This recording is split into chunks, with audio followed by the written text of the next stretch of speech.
O nosso programa de hoje está reluzente, quase que na cor da luz do sol. Aterrissamos em Lisboa, no ateliê de Carol Curado. Carol Curado, já sei que não nasceu com a paixão por joalheria. Primeiro foi bióloga e de biologia foi a joalheria.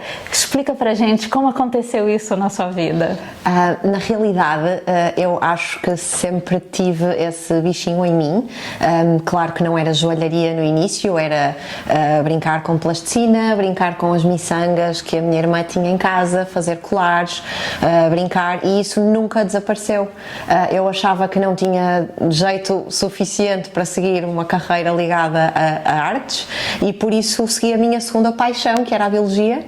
Tirei o curso, fiz a formação toda, mas percebi, mal terminei o curso, que tinha que explorar este lado e esta paixão pela joalharia, e então fui para uma escola onde aprendi as técnicas, e a partir desse momento eu entendi que esta era a minha área, a minha paixão e aquilo que eu queria fazer para o resto da vida. Mas são duas áreas totalmente opostas, completamente, né? opostas, e que eu sinto que trago muito da inspiração da biologia para aquilo que criamos no design da marca. Temos uma influência muito de animais, de flores, formas orgânicas, gostamos de usar pedras naturais e pérolas, e por isso todo este universo estético vem muito também do lado da biologia. Sim, eu vi que a sua coleção é pelo menos 90%, não sei se total ou 90% é inspirada na fauna e na flora. Mas quando iniciou a joalheria, já tinha essa ideia de ligar a biologia aos acessórios ou não? Foi muito natural. Eu acho que é uma estética que eu tenho desde o início, e mesmo as peças mais antigas que da marca sempre tiveram este lado de natureza lá.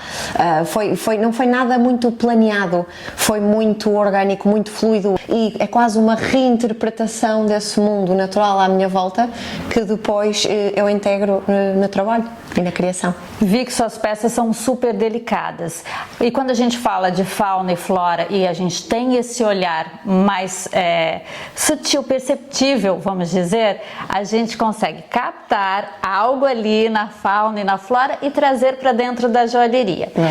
O trabalho de inspiração, né, quando a gente pensa, talvez a mente consegue ir lá, mas para colocar o que está na mente no papel e do papel numa joia, esse processo é complicado? É um processo que para você é um desafio? É fascinante, primeiro, e eu nunca desenho, eu não sei desenhar, portanto eu sei esculpir, eu parto direto para esculpir em cera ou em metal e dar a volumetria necessária e o movimento, porque quando se trabalha uma forma orgânica, o movimento é o que vai dar a personalidade, não é uma flor estática, ela tem que ser quase tocada pelo vento, é um animal que tenha uma expressão facial, pode ser boca aberta e a de agressividade, pode ser uma brincadeira de uma cobra com uma pedra na boca. Há toda esta nuance que vai dar a personalidade à peça, e que vive muito nos detalhes, e portanto há todo um estudo quase anatómico da flor, do animal, de tudo, muita inspiração de facto tentar cumprir aquilo que o animal é na realidade e depois integrar na nossa linguagem artística. Portanto, podem aparecer crocodilos com flores nas costas, animais a segurarem pedras, tudo isso é parte da brincadeira e da inspiração e de deixar um momento real à porta e trazer o universo criativo.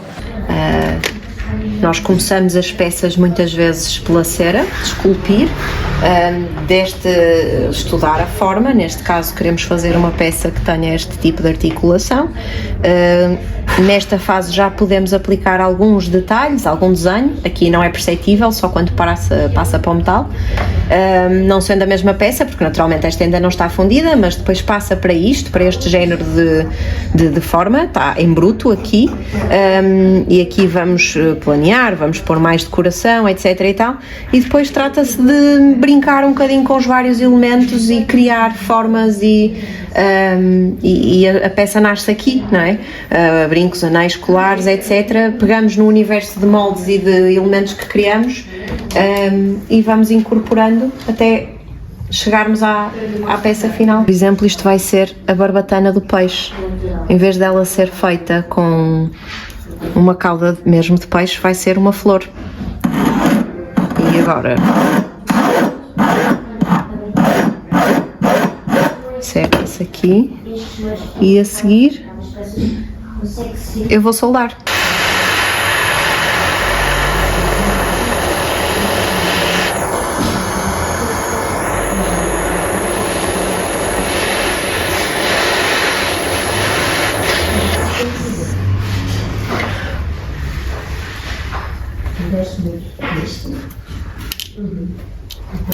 Vai ser a cauda do peixe. Vi também que no ateliê a gente acha muito da natureza, objetos, artes. A inspiração a gente não marca dia, né? E nem hora. Mas você viaja para se inspirar. Vou fazer uma viagem para o campo, vou visitar estufas, ou não. As coisas simplesmente, estou andando na rua, observo um animal ou uma flor e dali vem uma inspiração. Um bocadinho de tudo. Não há uma fórmula. Eu sinto que viajar dá-me duas coisas. Dá-me acesso a todo um património, seja cultural, natural, que para mim é essencial presenciar ao vivo, ver uma paisagem incrível e ter aquela sensação de estar ali, de pertencer, é diferente de ver uma fotografia, e eu bebo disso tudo. Claro que às vezes acontece ir na rua, gostar de um detalhe num portão que eu depois posso incorporar.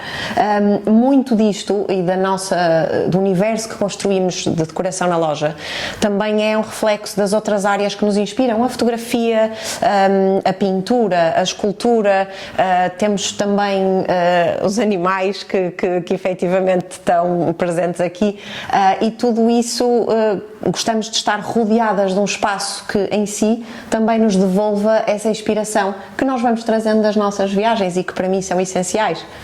E o seu maior desafio? O maior desafio é deixar o perfeccionismo de lado.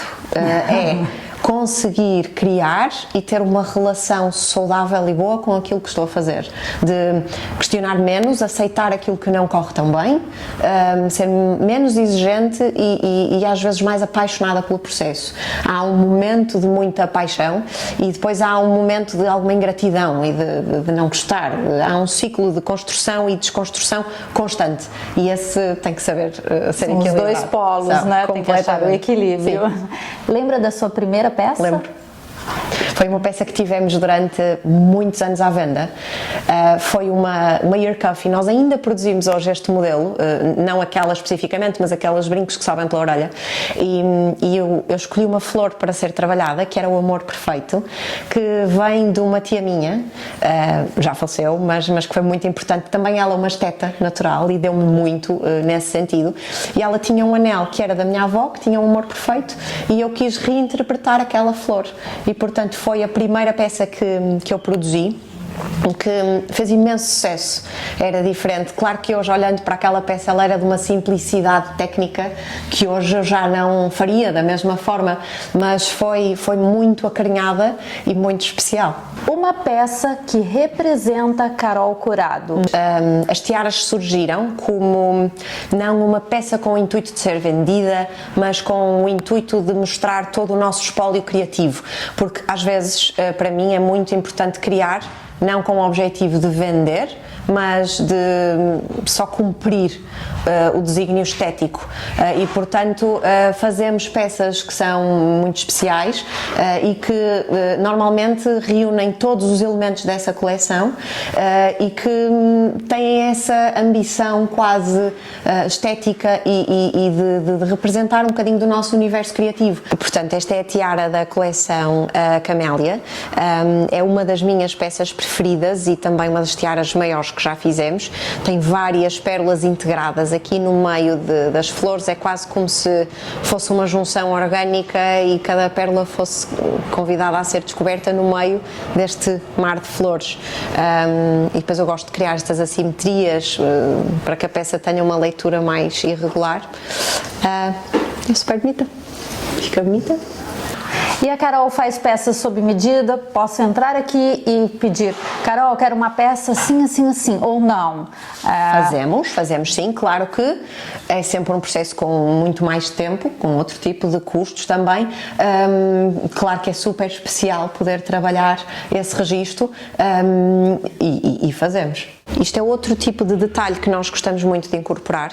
Os brincos não são iguais um ao outro, eles são em simetria, o movimento dos peixes é em espelho, portanto cada peça é feita única e as barbatanas têm movimentos diferentes. O corpo foi todo esculpido em cera, depois com agulha, para poder ter as escamas dos peixes e essas escamas serem esmaltadas. Portanto, elas não são exatamente iguais. E às vezes nós trabalhamos exatamente essa diferença que tem que ser sempre complementar dentro da simetria, que também é uma coisa que acontece na natureza. Este brinco é um conjunto de sóis com uma expressão humana. Foi a primeira vez que eu esculpi a expressão humana e foi um desafio, mas que acho que foi bem sucedido. É uma peça muito statement, nós gostamos de explorar peças grandes. Claro que depois fazemos as derivações mais simples para poderem ser usadas em contextos mais de dia a dia, mas é muito sobre tirar o máximo partido da escala, e gostamos quando uma mulher, ao usar uma peça deste tamanho, se sinta empoderada e que sinta que consegue usar e sentir-se bem com uma peça desta dimensão. Isso é um ângulo muito engraçado no nosso trabalho, porque às vezes as pessoas gostam de ver, mas não têm coragem, e o momento em que passam a ter coragem para usar traz também este lado de empoderamento que é ótimo. Há sempre muitos detalhes escondidos nas nossas peças. Há assim no centro aqui um zircão também, há sempre uma simbologia por trás das peças e da maneira como gostamos de as trabalhar, e sim, e no fim, mesmo no processo de acabamentos, é uma cadeia de produção muito grande para que ela chegue ao fim e consiga cumprir todo o seu potencial. Esta peça é uma palm cuff, que é outra coisa que nós gostamos de explorar. Para além de fazer peças com uma dimensão às vezes mais inusitada, gostamos de usá-las em sítios menos óbvios. Portanto, esta peça é para ser usada assim, complementar uma parte da mão que por norma não tem o mesmo protagonismo, mas que é super delicada e confortável na mesma, e portanto não é só o elemento, não é só a categoria de peça, é poder explorar formas diferentes também de as usar.